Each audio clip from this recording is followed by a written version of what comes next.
Bayangkan sebuah dunia di mana belum ada negara, belum ada raja besar, bahkan belum ada nama Mesir seperti yang kita kenal sekarang.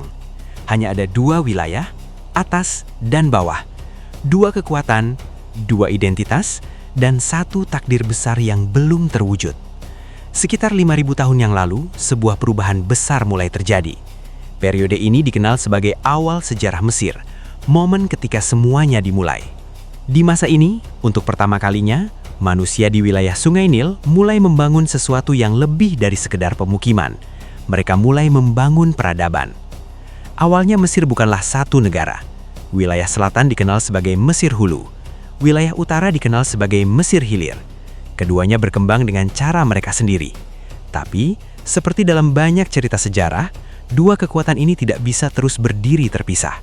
Cepat atau lambat, mereka harus bersatu atau saling menghancurkan.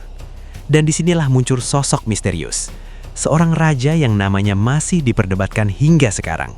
Sebagian menyebutnya Menes, sebagian lain percaya namanya adalah Narmer. Siapapun dia, dialah orang yang mengubah segalanya. Menurut catatan kuno, raja ini berasal dari Mesir Hulu. Ia bukan hanya pemimpin biasa, ia adalah penakluk. Ia menundukkan wilayah-wilayah kecil di sekitarnya, lalu melanjutkan langkahnya ke utara.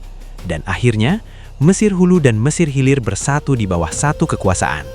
Satu raja, satu negara, satu identitas. Namun ada satu pertanyaan besar. Apakah penyatuan ini terjadi lewat perang atau damai? Sebuah artefak kuno yang dikenal sebagai Narmer Palet menunjukkan sosok raja sedang menaklukkan musuhnya. Seolah-olah penyatuan itu terjadi lewat kekuatan. Tapi beberapa sejarawan percaya ini mungkin hanya simbol. Simbol dari kemenangan, bukan bukti nyata bagaimana semuanya terjadi. Yang jelas, dari momen itulah lahir sebuah peradaban yang akan dikenang sepanjang masa, Mesir. Dan dari sinilah semuanya berkembang. Tulisan mulai diciptakan, seni mulai berkembang, ilmu pengetahuan mulai dibangun, dan yang paling penting, konsep tentang raja sebagai wakil dewa di bumi mulai muncul. Menariknya, pada masa ini kata Fir'aun bahkan belum digunakan. Para penguasa hanya disebut sebagai raja. Istilah Fir'aun baru muncul jauh kemudian. Tapi meski begitu, kekuasaan mereka sudah terasa seperti dewa. Setelah penyatuan, Mesir memasuki era yang dikenal sebagai dinasti pertama. Disinilah fondasi peradaban benar-benar dibangun. Raja pertama yang diyakini sebagai Narmer tidak hanya menyatukan wilayah, ia juga memperkuat kekuasaan. Ia melakukan ekspedisi militer, memperluas wilayah, dan menjalin hubungan dengan daerah lain. Ia bahkan menikahi seorang putri dari wilayah lain untuk memperkuat aliansi politik. Strategi yang masih digunakan hingga sekarang. Namun seperti semua cerita besar, kisah ini tidak berhenti di satu orang. Setelah Narmer, kekuasaan diteruskan oleh generasi berikutnya. Salah satunya adalah Hor-Aha. Ia melanjutkan ekspansi dan mulai mengembangkan konsep kehidupan setelah mati.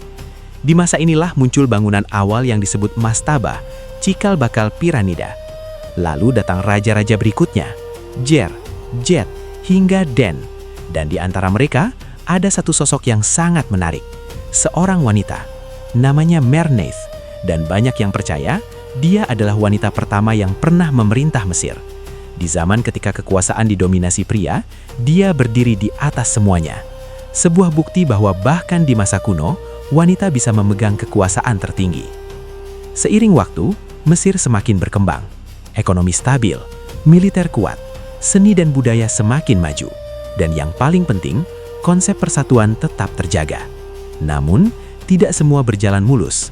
Memasuki dinasti kedua, konflik mulai muncul. Pemberontakan, ketidakstabilan, dan perebutan kekuasaan. Beberapa raja bahkan meninggalkan tradisi lama dan memilih jalan yang berbeda. Salah satunya adalah Peribexen. Ia memilih menyembah dewa Set, bukan Horus seperti raja-raja sebelumnya. Sebuah keputusan yang kontroversial, karena dalam kepercayaan Mesir, Set sering dikaitkan dengan kekacauan. Tapi anehnya, di bawah pemerintahannya, Mesir justru tetap berkembang. Ekonomi berjalan, seni berkembang, dan negara tetap stabil. Seolah-olah kebenaran tidak selalu hitam dan putih. Lalu datang masa berikutnya, dinasti ketiga.